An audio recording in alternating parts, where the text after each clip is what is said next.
Hello नमस्कार दोस्तों, स्वागत है आप सबका घर के ट्यूशन पॉइंट में। आज हम डीएफडी पढ़ेंगे। DFD means data flow diagram कि डीएफडी होता क्या है, किस लिए यूज किया जाता है, इसके सिंबल्स क्या हैं, इसके कंसीडरेशन क्या है और इसका एक एग्जाम्पल हम देखेंगे। तो वीडियो को लास्ट तक देखिए और अगर आपको वीडियो पसंद आए तो मेरे चैनल को सब्सक्राइब, वीडियो को लाइक एंड शेयर करना नहीं भूलिए। आप बेल आइकन प्रेस कर लीजिए जिससे आपको नेक्स्ट वीडियो का नोटिफिकेशन मिलता रहे। अब बात करते हैं हम डीएफडी की, डेटा फ्लो डायग्राम की। तो देखिए, डीएफडी एक टूल होता है, एक टूल जिसे हम किस लिए यूज करते हैं। डीएफडी डेटा फ्लो, किसी भी सिस्टम में डेटा के फ्लो को रिप्रेजेंट करने के लिए हम डीएफडी का यूज करते हैं। तो देखिए, it is a tool that is use to depict the flow of data through a system. System के अंदर का डेटा डिपिक्ट करते हैं। दूसरा, उसके लॉजिकल ऑपरेशन, किसी भी सिस्टम के लॉजिकल ऑपरेशन को डिस्क्राइब करते हैं हम डीएफडी के थ्रू। थर्ड, ये शो करता है सिस्टम में वर्क कैसे परफॉर्म हो रहा है, मतलब एक चीज से लेकर दूसरी चीज तक कैसे हमारा डेटा फ्लो हो रहा है। तो ये होता है हमारा डीएफडी जिसलिए हम यूज करते हैं। डीएफडी में जो हम सिस्टम की बात कर रहे हैं वो सिस्टम कुछ भी हो सकता है, कोई भी बिग ऑर्गेनाइजेशन, कोई भी सॉफ्टवेयर, कोई भी छोटी कंपनी, कोई भी स्कूल, कॉलेजेस, जिसका हमें डेटा फ्लो बताना है वो कोई भी ऑर्गेनाइजेशन हो सकती है। डीएफडी को हम और भी कई सारे नामों से जानते हैं, जैसे कि bubble chart, work flow diagram या बबल डायग्राम। इन 3 अन्य नामों से भी हम इसे जानते हैं। डीएफडी मेनली हमारे 2 टाइप्स के होते हैं, फिजिकल डीएफडी और लॉजिकल डीएफडी। देखिए, डीएफडी सिर्फ क्या करता है, डेटा फ्लो को बताता है कि डेटा यहाँ से यहाँ जा रहा है, लेकिन एक कोई भी वर्क, कोई भी प्रोग्राम कैसे वर्क कर रहा है ये नहीं बताता, उसकी फंक्शनिंग नहीं बताता, सिर्फ फ्लो बताता है। इसी बेसिस पर हमारे डीएफडी के 2 टाइप होते हैं, फिजिकल डीएफडी और लॉजिकल डीएफडी। फिजिकल डीएफडी इसलिए यूज करते हैं ताकि हम सिस्टम के प्रोग्राम को समझ सके, क्योंकि जब हम सिस्टम के प्रोग्राम को समझेंगे तभी तो हम डेटा फ्लो को डिपिक्ट कर पाएंगे, डेटा फ्लो को बता पाएंगे। इसलिए फिजिकल डीएफडी में सबसे पहले हम सिस्टम के फंक्शंस को, जो फिजिकल फंक्शंस है उनको समझते हैं। और लॉजिकल डीएफडी में हम डेटा फ्लो को डिपिक्ट करते हैं, डेटा फ्लो को अब रिप्रेजेंट करते हैं। तो दोनों फिजिकल और लॉजिकल डीएफडी समझ में आया। फिजिकल डीएफडी में क्या होता है, हम यूज करते हैं डीएफडी को अपने सिस्टम के कंपोनेंट्स को, उनके फिजिकल फंक्शंस को समझते हैं, और लॉजिकल में हम डेटा के फ्लो को रिप्रेजेंट करते हैं। तो देखिए, डीएफडी में हम क्या करते हैं, सिस्टम के जितने भी कंपोनेंट्स हैं हम उन सबको डेटा फ्लो के थ्रू रिप्रेजेंट करते हैं जो कि किसी सिस्टम में फिट होते हैं।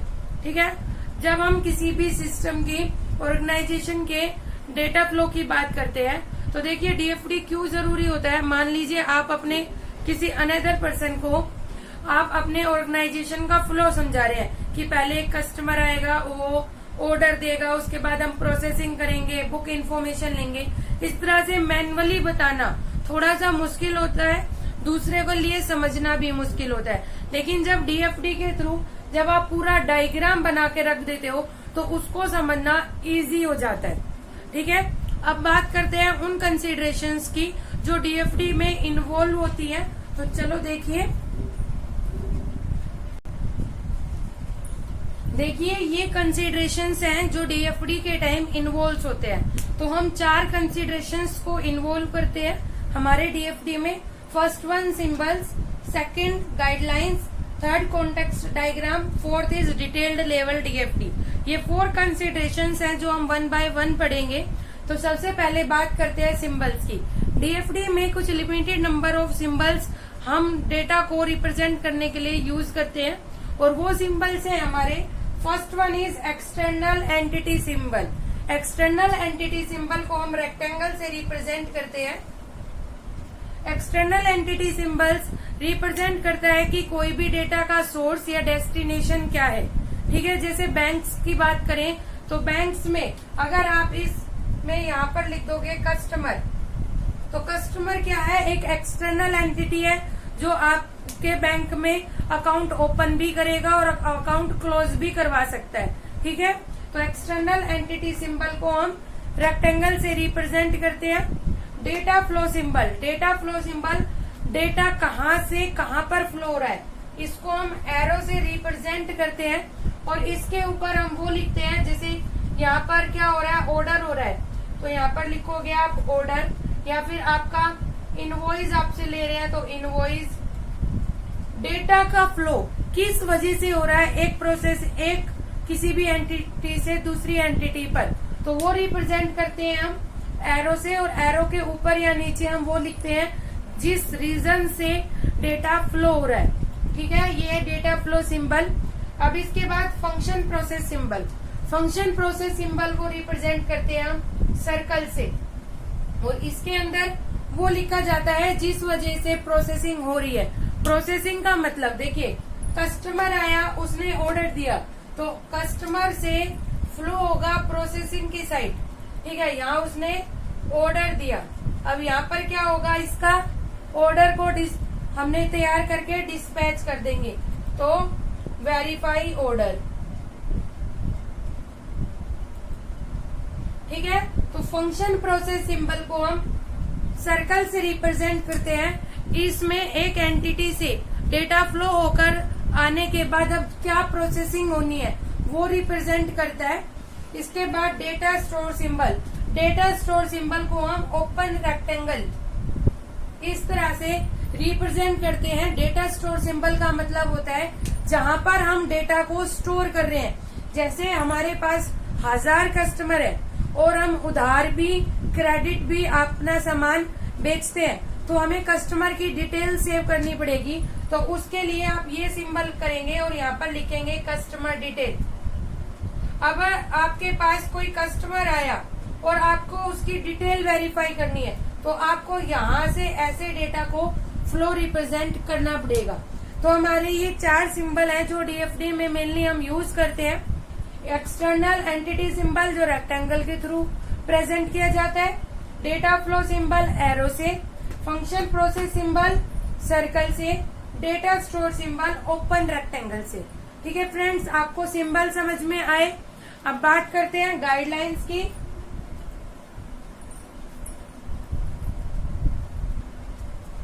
डीएफडी की हमारी कोई प्रॉपर गाइडलाइन नहीं होती, किसी भी डीएफडी को बनाने की, क्रिएट करने की कोई प्रॉपर हमारे पास गाइडलाइन नहीं होती, लेकिन फिर भी हम 3 या 4 रूल हम जो फॉलो करते हैं। सबसे पहले किसी भी डीएफडी का क्या बनाना है, कॉन्टेक्स्ट लेवल डायग्राम।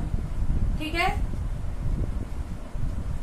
फिर उसके बाद आप कॉन्टेक्स्ट लेवल डायग्राम को कन्वर्ट करेंगे सेकेंड लेवल डीएफडी के अंदर, और उसके बाद आप सेकेंड लेवल डीएफडी को आप डिकम्पोज करेंगे डिटेल्ड लेवल डीएफडी में। ये मेनली हमारे 3 लेवल है जो हम गाइडलाइन में यूज करते हैं। सबसे पहले आप सिंबल की हेल्प से कॉन्टेक्स्ट लेवल डायग्राम बनाएंगे, उसके बाद आप सेकेंड लेवल डीएफडी बनाएंगे और सेकेंड लेवल डीएफडी को कंपोज करेंगे डिटेल्ड लेवल डीएफडी में। यही मेनली हमारी गाइडलाइंस है जो हम डीएफडी में फॉलो करते हैं। अब इसके बाद आते हैं हम कॉन्टेक्स्ट डायग्राम पर। जब हम किसी भी डीएफडी का कॉन्टेक्स्ट डायग्राम बनाते हैं तो इसमें हम सिर्फ एक ही प्रोसेसिंग सिंबल का यूज करते हैं। ठीक है, इसमें हम सिर्फ एक प्रोसेस का यूज करते हैं। ये टॉप लेवल का डीएफडी होता है हमारा।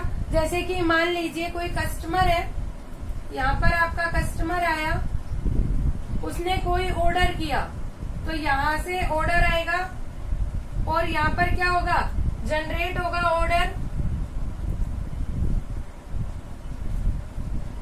तो इसमें कॉन्टेक्स्ट में सिर्फ हम एक ही प्रोसेसिंग का यूज करेंगे। अब बात करते हैं डिटेल्ड लेवल डीएफडी की। डिटेल्ड लेवल डीएफडी हम सेकेंड लेवल डीएफडी को डिटेल्ड लेवल डीएफडी में कन्वर्ट करते हैं। ये हमारा परमानेंट डीएफडी हो गया, या फिर आप कह सकते हैं डिटेल्ड डीएफडी, जिसमें हमारा सारा डेटा फ्लो रिप्रेजेंट करते हैं। तो हम अब डिटेल लेवल डीएफडी को एक डायग्राम के थ्रू, एक एग्जाम्पल के थ्रू देखते हैं। देखिए फ्रेंड्स, ये हम एक बुक स्टोर का डीएफडी बना रहे हैं, डिटेल लेवल डीएफडी। तो ध्यान से समझिए। देखिए, हमने एक एक्सटर्नल एंटिटी ली है, कस्टमर। कस्टमर क्या करेगा? बुक्स का ऑर्डर करेगा, ठीक है। कस्टमर ने ऑर्डर किया, क्या प्रोसेसिंग होगी सिस्टम के अंदर? एडिट होगा ऑर्डर, ठीक है। अगर आपका ऑर्डर इनवैलिड है तो एडिट ऑर्डर से वापस कस्टमर के पास चला जाएगा फ्लो, किस लिए? इनवैलिड ऑर्डर का मैसेज लेकर। मान लीजिए ऑर्डर वैलिड है तो क्या होगा? ऑर्डर्स की डिटेल चेक करेंगे, ठीक है। तो ऑर्डर की डिटेल कहाँ पर जाकर स्टोर होगी? ऑर्डर्स जो हमने डेटाबेस बनाया है वहां पर जाकर स्टोर हो जाएगी। उसके बाद क्या होगा? हमने यहाँ पर सप्लाई बुक्स की है, जो बुक्स सप्लाई करनी है वो प्रोसेसिंग करी है। यहाँ ऑर्डर से शॉपिंग डिटेल सप्लाई बुक्स तक आएंगी, ठीक है। सप्लाई बुक्स तक शॉपिंग डिटेल आई। अगर हमारे पास अवेलेबल है बुक, हमारे जहाँ पर हमारी शॉप है सिर्फ वहीं पर हमारे पास अवेलेबल है, तो बुक्स कहाँ चली जाएगी? कस्टमर के पास। और अगर हमारे पास प्रेजेंट में बुक नहीं है तो हम वेयर हाउस से बुक मंगाएंगे। तो वेयर हाउस से यहाँ बुक्स आई, इसके बाद कस्टमर तक बुक पहुंच गई, ठीक है। अगर मान लीजिए कस्टमर को हमें शिपिंग करना है अपना एड्रेस, तो क्या करेंगे? कस्टमर की इंफॉर्मेशन, हमने एक स्टोर बनाया है डीबीएमएस का, यहाँ से एडिट ऑर्डर तक कस्टमर का नेम, एड्रेस और सप्लाई बुक्स दोनों ही जगह पर कस्टमर की इंफॉर्मेशन जाएगी। कस्टमर पेमेंट करेगा तो हमने यहाँ प्रोसेसिंग करी है कलेक्ट पेमेंट कर। यहाँ कस्टमर इंफॉर्मेशन से कलेक्ट पेमेंट तक भी कस्टमर की डिटेल आएगी। इसके बाद कस्टमर यहाँ से पेमेंट इंक्वायरी करेगा और उसके बाद कलेक्ट पेमेंट पर हम इनवॉइस स्टेटमेंट पास करेंगे कस्टमर को, ठीक है। अब हमने यहाँ पर क्या किया है? जो एडिट ऑर्डर किया उसकी बिलिंग इन्फॉर्मेशन की कितने का ऑर्डर है इनवॉइस तक जाएगी, जो हमने डीबीएमएस बनाया है। इनवॉइस से सारी डिटेल पेमेंट तक आएगी कि ये इनवॉइस बनाना है, ये बिल है, और ये इनवॉइस स्टेटमेंट कहाँ जाएगी? कस्टमर तक। आया फ्रेंड्स, हमने एक एक्सटर्नल एंटिटी यूज किया है यहाँ, कस्टमर और एक वेयर हाउस। कस्टमर ऑर्डर देगा, अगर ऑर्डर वैलिड है तो ऑर्डर की डिटेल सेव करके बुक्स उसे सप्लाई करेंगे। बुक्स हमने कस्टमर को सप्लाई कर दी, वो यहाँ से पेमेंट इंक्वायरी करेगा, ठीक है। जब ऑर्डर आया तो उसकी इंफॉर्मेशन इनवॉइस तक जाएगी। इनवॉइस से कस्टमर का name, address, invoice detail collect payment तक आएगी। कलेक्ट पेमेंट से इनवॉइस स्टेटमेंट कस्टमर तक जाएगी, ठीक है फ्रेंड। ये था हमारा detail level DFD. I hope आपको समझ आया होगा। Thank you.